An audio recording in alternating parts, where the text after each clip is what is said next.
Jordanie, des jeunes femmes défient la tradition pour monter sur le ring. Bien plus qu'un sport, la boxe est pour elles la voie vers la liberté et l'autonomie.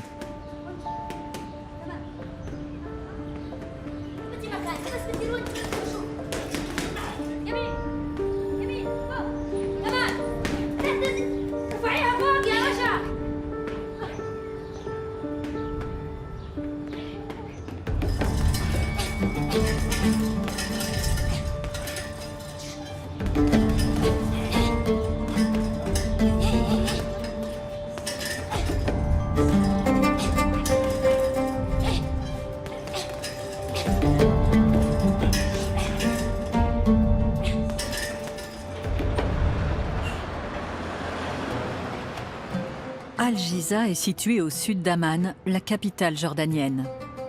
Depuis des décennies, ce district abrite des Bédouins sédentarisés et des réfugiés palestiniens. La vie quotidienne y est marquée par l'observance des règles de l'islam et le conservatisme. Peu de femmes travaillent à l'extérieur de leur foyer et très rares sont celles qui sortent dans la rue tête nue. Sous des dehors de tolérance et d'ouverture, la vie de la grande majorité des Jordaniennes est prise dans un carcan de commandements et d'interdictions. Championne de Jordanie dans la catégorie poids-plume, Rim Al-Shamari est une figure aussi contestée qu'adulée et influente à Al-Jiza. Après une défaite l'an dernier, la jeune diplômée en sciences du sport vise une nouvelle qualification aux Jeux Olympiques. Rim est une pionnière dans le monde arabe. J'ai découvert cette discipline à l'université. Au début, je n'aimais pas ce sport, mais ce qui m'a motivée, c'est que la boxe était réservée aux hommes.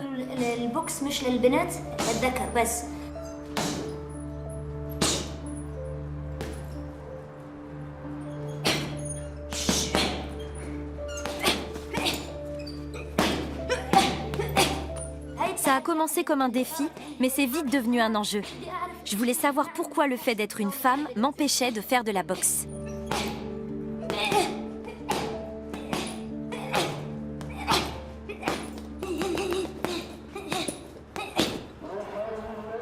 Depuis une décennie, la famille royale jordanienne soutient la boxe féminine aux grandes dames des conservateurs très nombreux dans le pays. On me dit souvent que je devrais avoir honte. Mais moi, quand j'entends ça, ça me motive encore plus à continuer la boxe.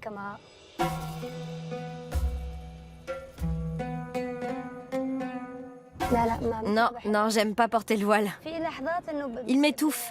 J'ai parfois du mal à respirer avec. Mais je le vois pas comme une contrainte.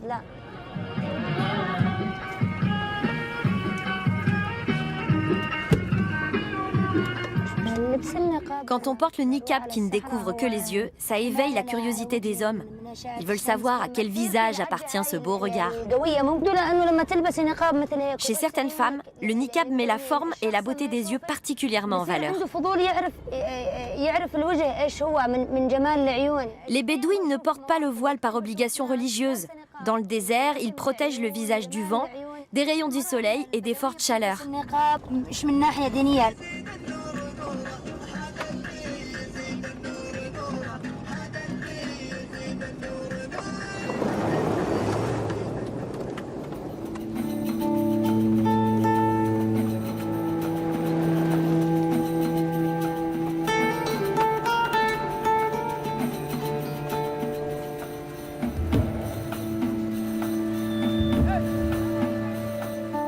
Rim retourne régulièrement dans le désert proche où elle retrouve le troupeau qui appartient à sa famille. C'est ici, dans une tente, qu'elle est venue au monde et a été élevée dans la pure tradition bédouine. Avec sa sœur, elles allaient à l'école à Dodan.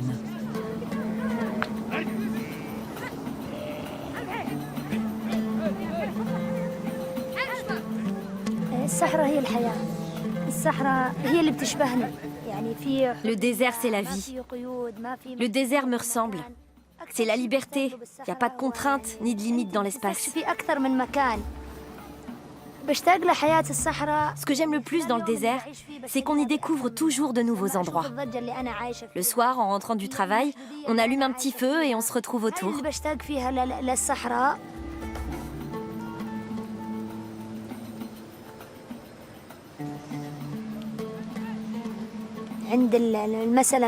Au quotidien, la vie dans le désert me manque souvent. Lorsque j'entends le vacarme qui m'entoure ou quand je me sens étriquée dans ma vie citadine. La seule chose qui me manque pas, c'est l'hiver. Quand il commençait à neiger ou à pleuvoir, que la tente risquait de tomber sur nos têtes ou de s'envoler et que je voyais ma mère s'épuiser à lutter contre les éléments.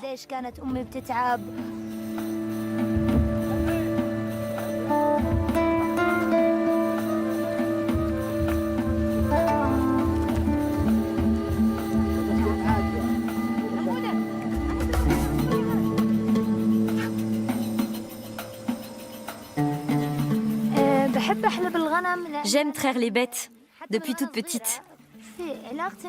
J'ai grandi au milieu des moutons. Ils font partie de mes tout premiers souvenirs. Quand une brebis est malade, je le vois.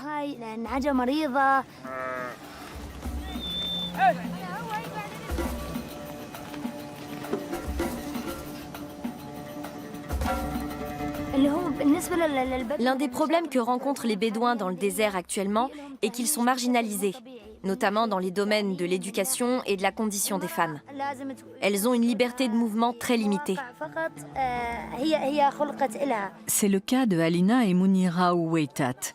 Elles sont toutes les deux mariées à Raja, le berger qui a la charge du troupeau de la famille de Rim. Il en va autrement des bédouines des villes comme Rana, la sœur aînée de Rim. Elle n'hésite pas à élever la voix et tenir tête à son frère Hamouda. Abou Riyad, pourquoi vous continuez à traire les bêtes? Elles s'affaiblissent. Ça fait combien de mois là? On continue à traire les brebis parce qu'elles donnent encore du lait. Mais on va bientôt les tarir. Les brebis ont encore du lait. Et si on laisse le lait dans leur pie, elles risquent une infection.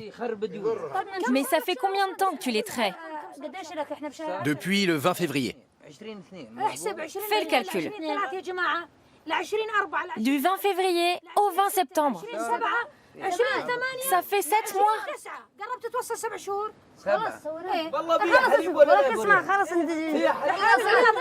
Attendez, écoutons-le. C'est toi le berger.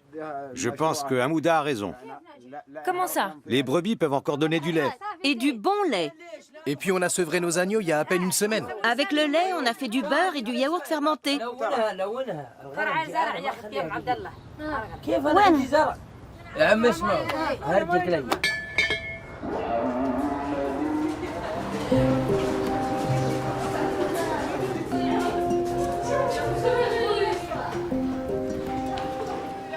Le choix des jeunes boxeuses est le plus souvent une source de conflits au sein de leur famille, mais elles sont toujours plus nombreuses à venir s'entraîner, y compris dans les très petites villes. Elles sont aujourd'hui plus de 150 à avoir sauté le pas dans tout le pays. Leur premier combat, elles l'ont mené contre les réticences de leurs frères ou de leur père. Quand il s'agit de former la génération montante, Rim sait mettre son propre entraînement de côté. Pour la relève, la championne nationale est un modèle incontesté. Très peu d'entre elles décrocheront leur billet d'entrée dans la Ligue nationale de boxe. Mais cette expérience, qui renforce leur confiance en elles-mêmes et leur sentiment d'indépendance, est formatrice sur le plan personnel. Elles y apprennent aussi à se serrer les coudes pour mieux affronter un avenir encore semé d'embûches.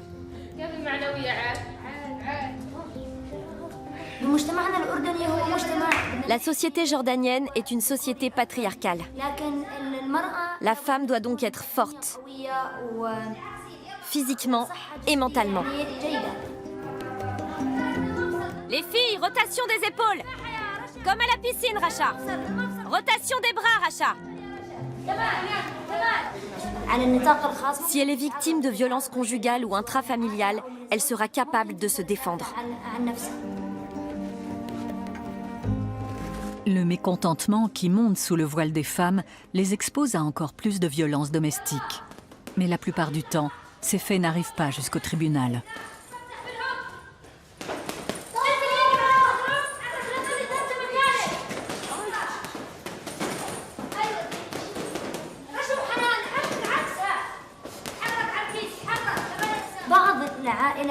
Certaines familles refusent encore que leurs filles fassent de la boxe. Islam, attention à ta droite. C'est surtout la mixité qui les dérange. L'entraînement, ça forge le caractère. Je le vois avec les filles que j'entraîne. Elles ont plus confiance en elles, elles s'affirment et ont désormais leur mot à dire à la maison. Par exemple, si on leur interdit d'aller quelque part, elles contestent et demandent des comptes.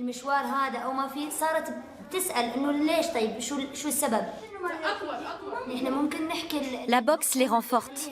On les respecte davantage. C'est très utile dans certaines situations. Si on les provoque, elles peuvent se défendre et riposter.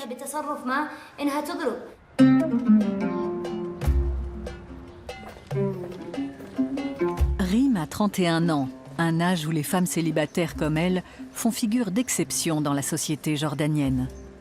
3 générations vivent sous le même toit dans la maison construite par sa famille, qui a quitté le désert il y a 20 ans.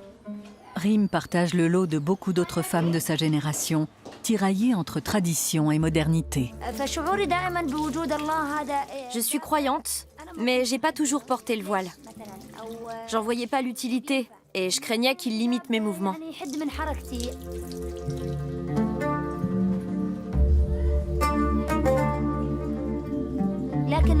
J'étais constamment jugée. J'entendais sans cesse sur mon chemin des choses comme « que Dieu nous garde », comme si j'avais commis le pire des péchés.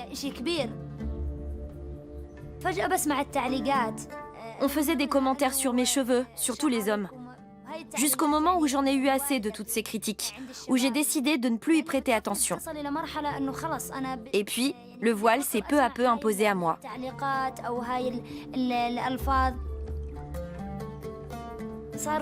Il n'est ni un handicap, ni un obstacle. Je continue de vivre normalement, en le portant avec fierté.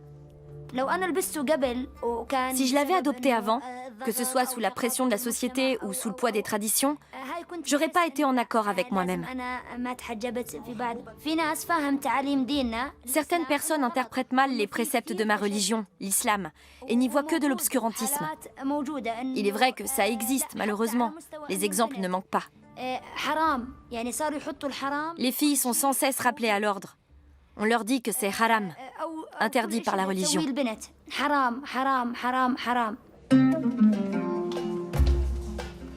Rim a beau s'affranchir du rôle traditionnel de la femme, elle peut toujours compter sur le soutien de sa mère, Kaokap. En revanche, Rana, sa sœur aînée, qui s'est mariée jeune et a aujourd'hui 3 enfants, lui lance constamment des piques. Rim, tu fais quoi? Les amandes, Regarde maman, ces amandes, elles ont brûlé. elles sont juste grillées. Elles sont brûlées, oui. Mais non, ça va, retire-les du feu. Sérieux, maman. Retire la poêle du feu. Mets-les dans une assiette. Bravo, c'est très bien. Qu'est-ce que tu crois? Ça y est, t'es bonne à marier.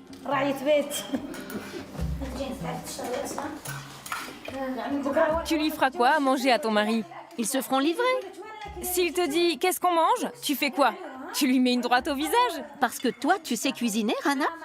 Ah ouais, merci maman, sympa. T'inquiète pas pour moi, je suis une fée du logis.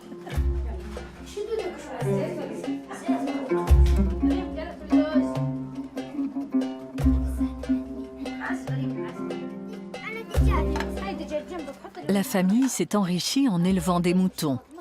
Le père de Rim, Hamdan, est le cheikh de la tribu Al-Shamari. Il a 9 enfants avec sa femme Kaokap et le couple a aujourd'hui 12 petits-enfants. Papa, la dernière épreuve de sélection aura lieu en France. Je suis pas d'accord. J'ai rien contre, mais c'est la première et la dernière fois. C'est quoi ton problème? Papa est d'accord. Mon problème, c'est que tu vas rester là-bas. Pourquoi faire? Pardon, non. Papa a dit oui. C'est lui qui décide. Elle va gagner. Laisse-la. Si votre père est d'accord, nous n'avons rien à dire. Ni ses frères, ni ses sœurs, ni moi-même. Il a dit oui. Elle va remporter le titre et ce sera bon. Vois avec tes frères et sœurs. S'ils sont d'accord, je ne m'y oppose pas. C'est la dernière étape, Rana. Elle dit ça à chaque fois. Après, c'est fini. Elle dit tout le temps ça et elle repart en voyage. J'ai dit ce que j'avais à dire. J'ai plus rien à dire sur ce sujet. Allez, salut.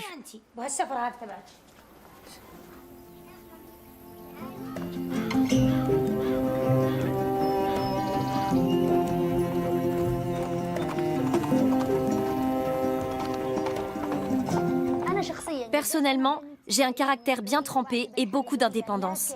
Mais jamais je ne désobéirai à mes parents. Si un homme demande ma main, que je suis d'accord mais que mes parents le désapprouvent, je ne prendrai pas le risque de perdre ma famille.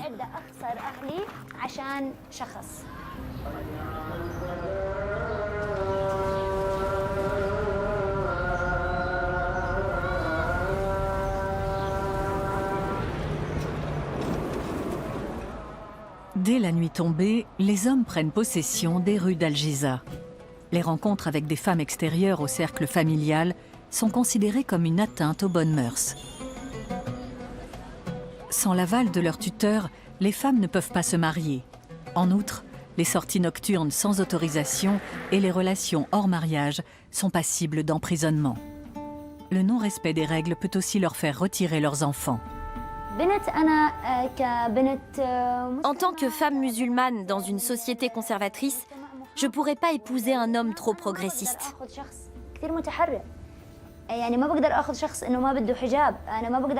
C'est très compliqué pour les femmes de ma génération de trouver la personne qui soit dans un juste milieu entre deux extrêmes. Je ne pourrais pas vivre avec un homme qui est contre le voile ou me laisserait sortir le soir sans me poser de questions. Mais pas non plus avec un homme trop conservateur qui me commanderait et me donnerait des ordres toute la journée.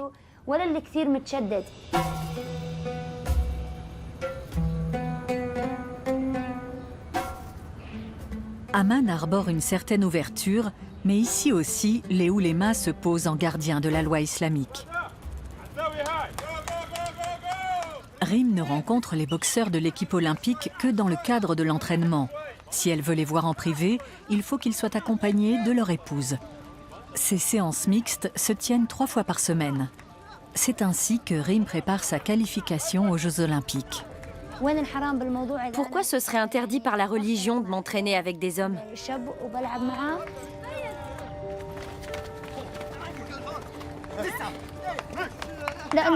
Du temps du prophète, les femmes soignaient les blessés et la mixité dérangeait personne.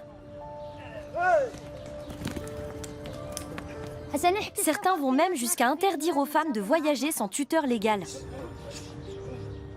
Ces gens-là interprètent la religion à leur convenance, de façon arbitraire et biaisée. Les oulémas et les cheikhs devraient dire clairement que les femmes peuvent faire du sport avec les hommes.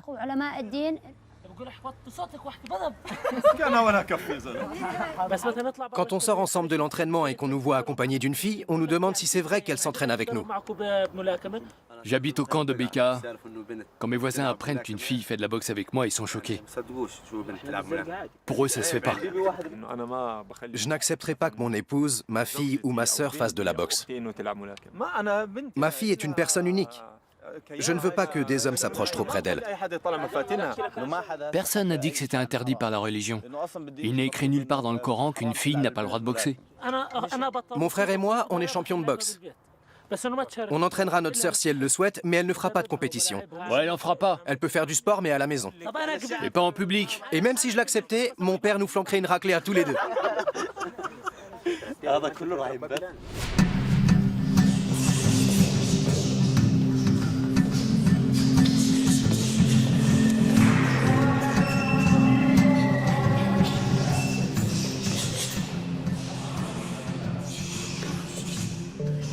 Rim va prochainement affronter un champion de boxe poids-mouche. Ce combat amical tient lieu de premier test avant la qualification pour les Jeux olympiques. La Fédération jordanienne de boxe compte 50 hommes et 15 femmes. Elle est subventionnée par la famille royale et l'égalité des droits y est encouragée. Le port de foulard et de combinaisons intégrales étant autorisé dans les combats internationaux, on voit de plus en plus de femmes arabes adopter ce sport de combat. Parmi les qualités bédouines qui me caractérisent, il y a le courage. Je ne crains aucun adversaire, même si c'est un homme. Les Bédouins, ils ont le courage dans le sang. Ils ont grandi dans le désert, à la dure.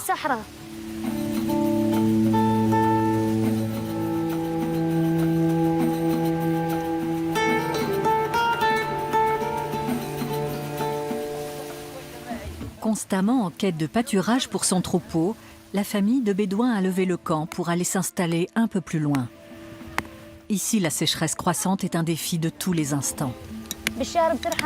On devait se déplacer 1 à 2 fois par mois.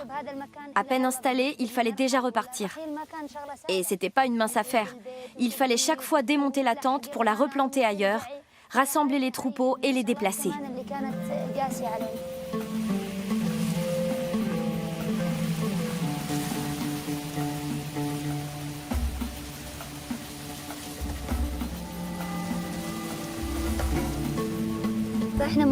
On est très heureux d'avoir enfin une maison en dur, qui ne risque pas de se faire emporter par la tempête comme une tente. La première fois qu'on est entré dans notre maison de pierre, on tâtait les murs et on disait à ma mère « T'es sûre, maman, qu'elle ne s'écroulera pas ?»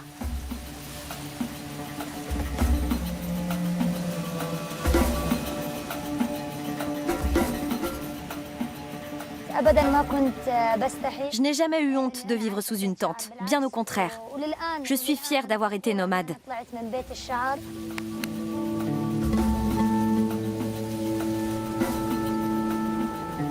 Les communautés tribales ont des us et coutumes qui se transmettent de génération en génération. Même si nous les respectons de bon cœur, les traditions nous sont imposées. Comme le fait que la fille doive quitter le foyer pour se marier et laisser tout l'héritage à ses frères.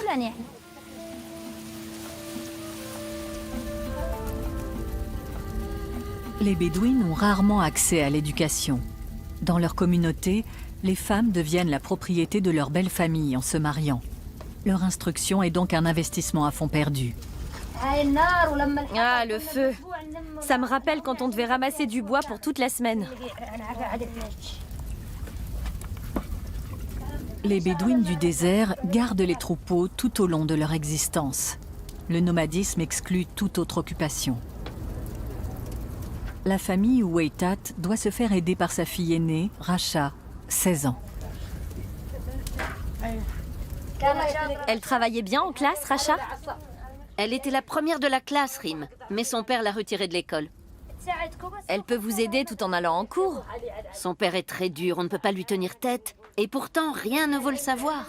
Le savoir, c'est la lumière. Bien dit. Ça ne dépend pas de moi, malheureusement. Il faudrait qu'un de tes enfants poursuive ses études, comme Ali par exemple. J'espère qu'Ali y parviendra. Moi aussi. J'aimais beaucoup l'école, mais mon père m'a fait arrêter. Je voulais apprendre des choses et devenir docteur. Il s'y opposait. J'ai beaucoup pleuré, j'étais la première de ma classe.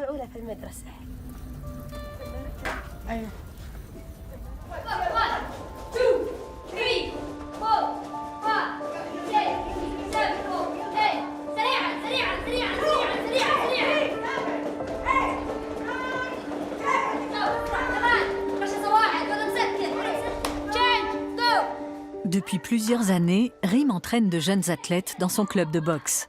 Elle en soutient même certaines dans leur scolarité. Solidaires, elles sont plus fortes pour affronter les préjugés et l'hostilité dont elles sont la cible. En tant que boxeuse, on entend souvent la même rengaine. Qu'on va jamais se marier, qu'on veut ressembler à des hommes, qu'on va nous abîmer le visage. Pourquoi ils disent ça? Ils ont peur de nous ou quoi?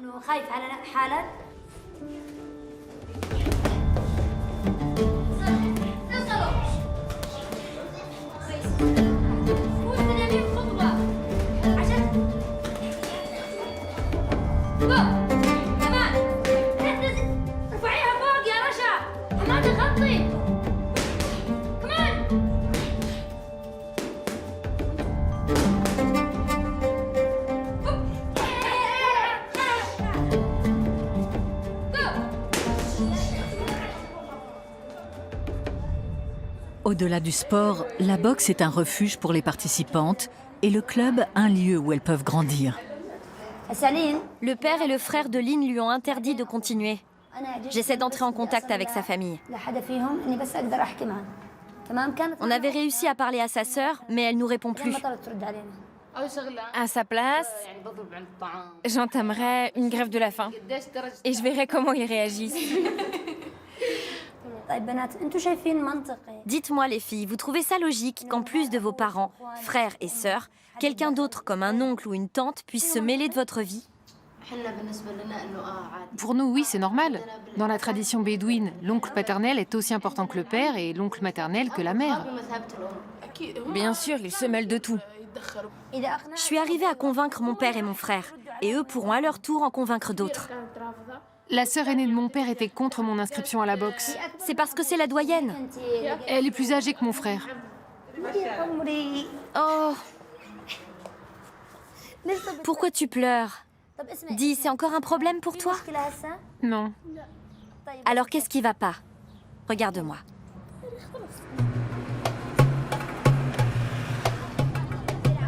Départ pour la grande aventure. Pour ces jeunes femmes, les escapades sportives sont un moyen de sortir de l'ornière de leur vie. Elles se rendent à Zarqa, une ville industrielle située au nord d'Amman.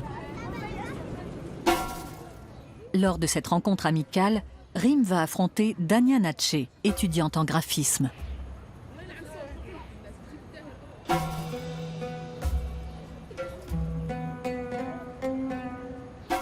La boxe féminine est de plus en plus populaire en Jordanie. Des rings improvisés fleurissent un peu partout dans les arrière-cours et sur les toits.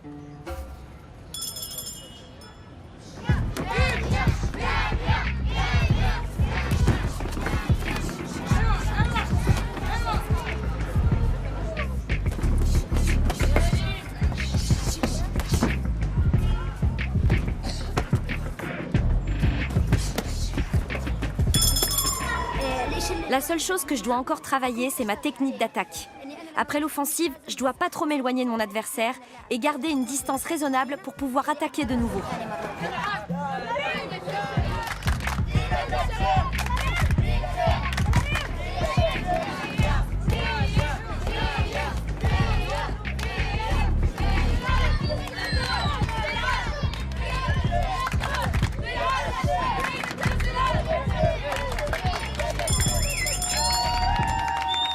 Match nul.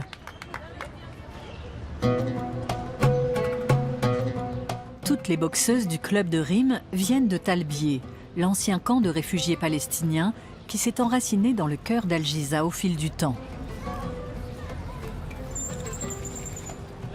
Grâce au sport de combat, les jeunes femmes échappent au destin que connaissent leurs voisines mariées avant leurs 20 ans, voire encore mineures.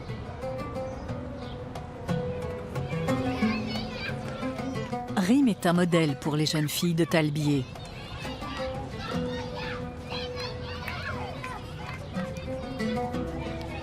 C'est une battante dans tous les domaines de la vie. Quand un conflit éclate dans la famille de ses protégés, Rim n'hésite pas à intervenir. Islam Nawaf l'a appelée à l'aide. Sa sœur aînée n'a presque plus le droit de sortir de la maison. Rim a déjà eu affaire au père de famille qui a 4 épouses. Elle avait dû le convaincre de laisser sa fille Islam faire de la boxe. Elle a à peine 19 ans, c'est ça? Elle vient d'avoir 18 ans. Elle s'est mariée à 16 ans. Ça fera 2 ans le 1er novembre. Mais là, elle est rentrée chez nous. On a été surpris par cette histoire. Ça avait très bien commencé. Je ne le connaissais pas personnellement. Il avait aperçu ma fille une seule fois, à un mariage. On disait que c'était un bon garçon, de bonne famille. Il ne faut pas l'oublier. On le trouvait tous bien.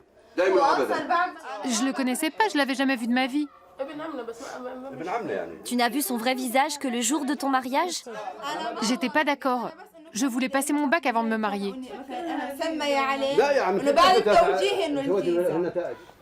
Si elle avait eu un peu plus confiance en elle, elle aurait su s'opposer. T'as jamais voulu te mettre à la boxe? Tu pourrais venir t'entraîner comme Islam?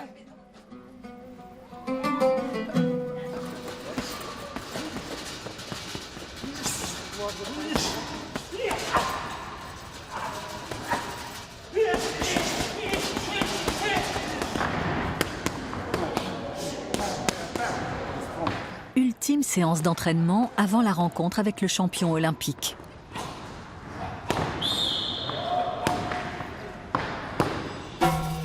À Amman, des Jordaniennes sont en prison pour avoir découché sans autorisation.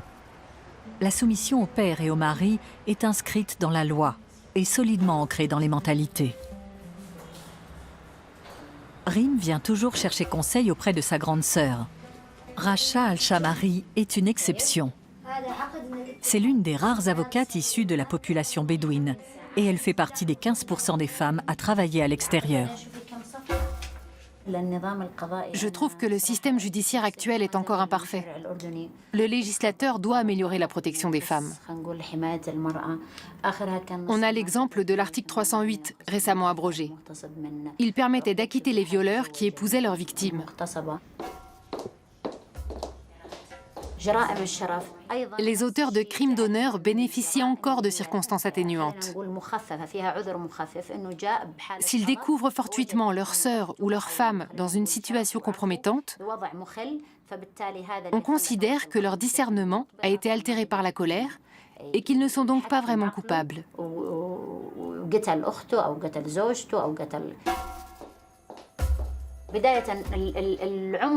Quant aux violences domestiques, on enregistre des centaines de cas par jour et beaucoup de récidives. Aujourd'hui, ces affaires sont portées devant les tribunaux. Certaines victimes ont été amputées d'un bras ou d'un doigt ou éborgnées. Bien sûr, les coupables sont condamnés et les sanctions varient selon la gravité des actes.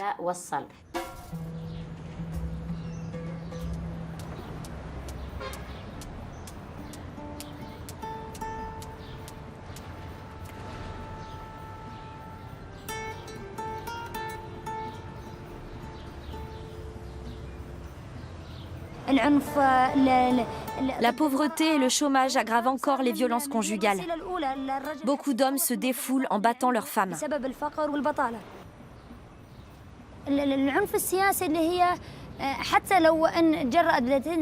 Les femmes qui veulent s'engager en politique s'exposent à des attaques, par exemple de la part de leur famille, qui leur fait sentir qu'elles sont incapables, ou bien de membres de la communauté qui s'en mêlent. Où veux-tu en venir? Qu'est-ce qui te prend?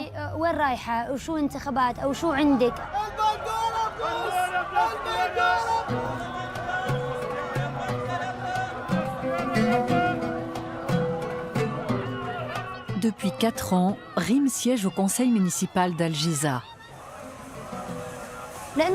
Certains ont du mal à accepter qu'une femme ait des responsabilités politiques. Ce qui m'a fait le plus plaisir, c'est que les hommes jeunes sont ceux qui ont le plus voté pour moi. Ça prouve qu'il y a une véritable évolution des mentalités, une volonté de briser les stéréotypes. La loi tribale est au cœur de la vie politique. Il y a encore trop de situations où c'est elle qui prime. Tout se règle autour d'une tasse de café avec le cheikh.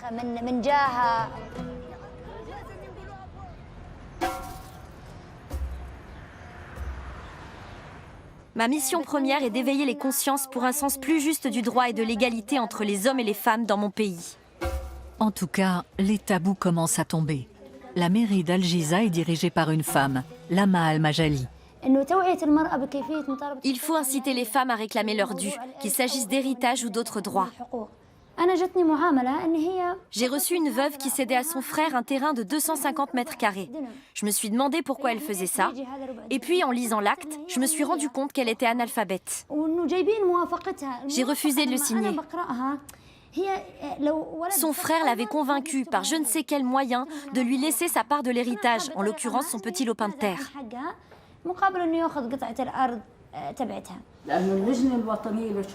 Le Comité national des droits des femmes a traité des cas similaires. Je vais les consulter sur la marche à suivre pour permettre aux femmes de revendiquer leur droit à l'héritage. Le conseil municipal se compose de 4 femmes et de 10 hommes. J'aimerais qu'on aborde la question de l'héritage sur le plan juridique. Nous allons consulter des experts. Madame la Présidente, on ne pourrait pas avoir à la mairie une unité dédiée qui pourrait agir de façon autonome? Nous allons mettre en place une cellule. On pourrait nous consulter de temps à autre, même si dans la pratique, nous ne sommes pas décisionnaires. Madame la Présidente, si ça ne tenait qu'à moi, je ne voudrais voir de femmes ni au Parlement, ni dans les ministères, ni nulle part. Tu sais plaisanter, moi aussi. Tu sais parler, moi aussi. Tu sais débattre, moi aussi. As-tu prouvé ton mérite? On ne serait pas nommé à la tête de ministère si on n'avait pas de mérite. On a fait nos preuves. C'est pas pour rien que la conseillère de Sa Majesté est une femme.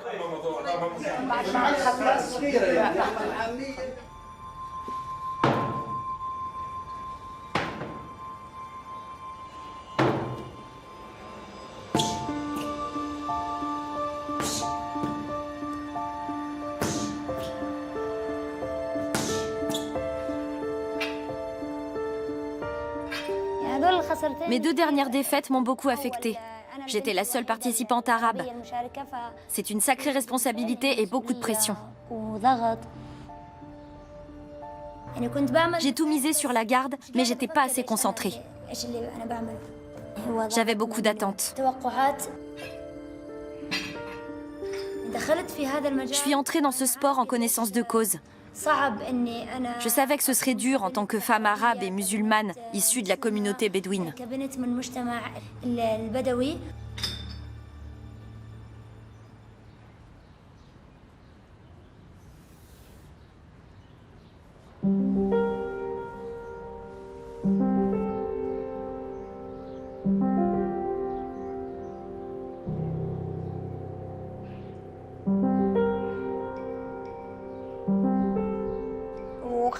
J'aurais pas dû perdre.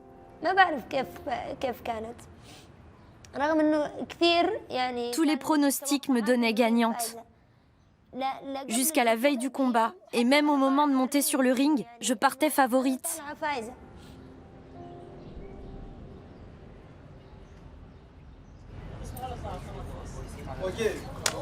Même au sein de la Fédération jordanienne de boxe, un combat mixte peut engendrer des tensions. L'an dernier, je me suis sentie trahie par mon corps. Il m'a fait faux bond. Les pressions psychologiques ont eu raison de mon mental. Mais juste cette fois.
La boxe m'a beaucoup apporté dans ma vie personnelle et sociale. Elle m'a donné plus d'assurance et de force pour défendre mes droits, mes engagements politiques, et en même temps, elle m'a appris à me maîtriser dans les moments difficiles.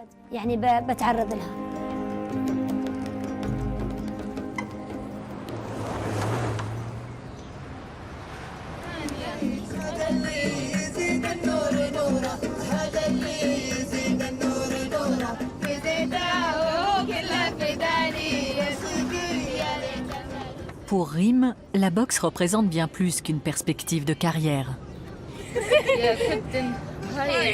Quand on écoute les paroles, on peut plus s'empêcher de chanter.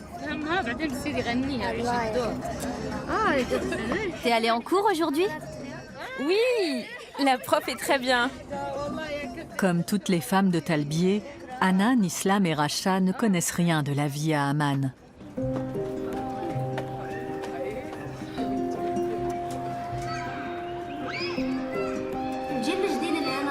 Les femmes de notre génération sont très différentes de leur mère. Elles s'expriment et s'affirment. Elles veulent poursuivre leurs études, réaliser leurs rêves, accomplir de grandes choses et faire changer les mentalités. Elles n'ont plus de limites.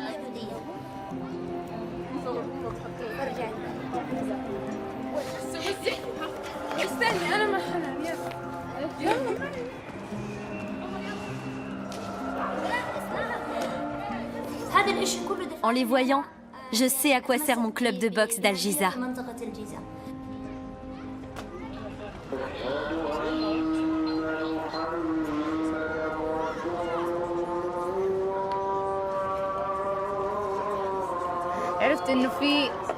J'ai compris qu'il y a deux sortes de femmes.